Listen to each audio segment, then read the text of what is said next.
Titre: Le chat et l'erreur stratégique. Une manipulation féline. Bien calculée? Introduction: l'arrivée de Misty Lucas était un passionné de stratégie. Fan de jeux d'échecs et de plans bien ficelés, il se croyait prêt à tout. Quand il décida d'adopter Misty, une chatte grise aux yeux perçants, il établit un plan précis, une alimentation équilibrée, un emploi du temps de jeu et un coin douillet pour qu'elle se sente chez elle. Mais Misty avait d'autres idées, et Lucas allait vite découvrir que, dans ce jeu, il était peut-être le pion. L'histoire, la stratégie de Lucas.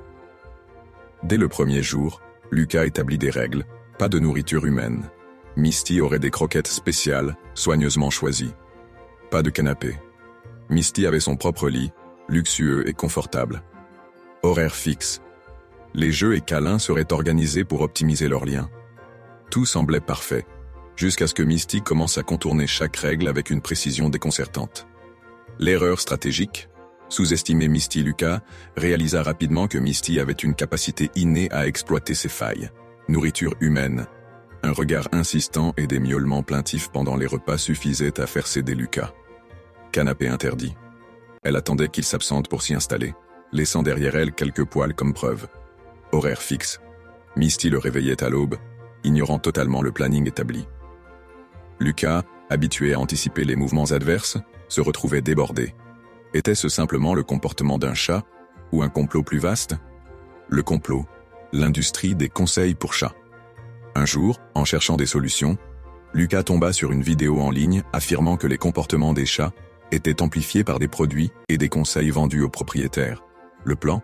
Créer des problèmes artificiels pour vendre des solutions inutiles, des diffuseurs de phéromones pour calmer un chat stressé, des jouets interactifs, coûteux censés stimuler l'intelligence, des formations en ligne promettant de dresser votre chat, ce qui, avouons-le, frôle l'impossible.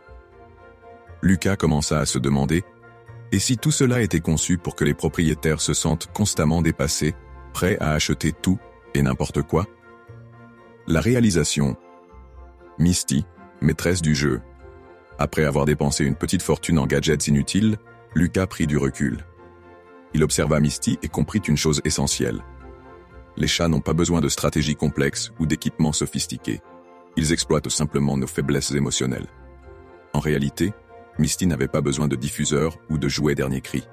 Elle avait besoin d'attention, de patience et d'un peu de liberté pour être elle-même.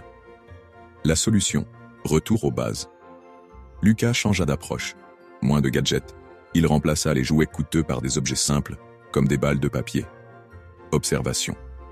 Il adapta ses règles en fonction des besoins réels de Misty, plutôt que de suivre des conseils génériques. Confiance mutuelle.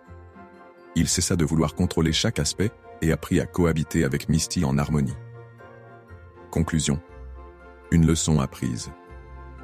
Lucas avait commis une erreur stratégique majeure, croire qu'il pouvait imposer un plan à Misty sans comprendre ses besoins. Mais cette expérience lui ouvrit les yeux sur une vérité plus grande. Et si l'industrie des produits pour chats nous encourageait à échouer, pour mieux nous vendre leurs solutions? Misty avait gagné la bataille, mais Lucas avait découvert le complot.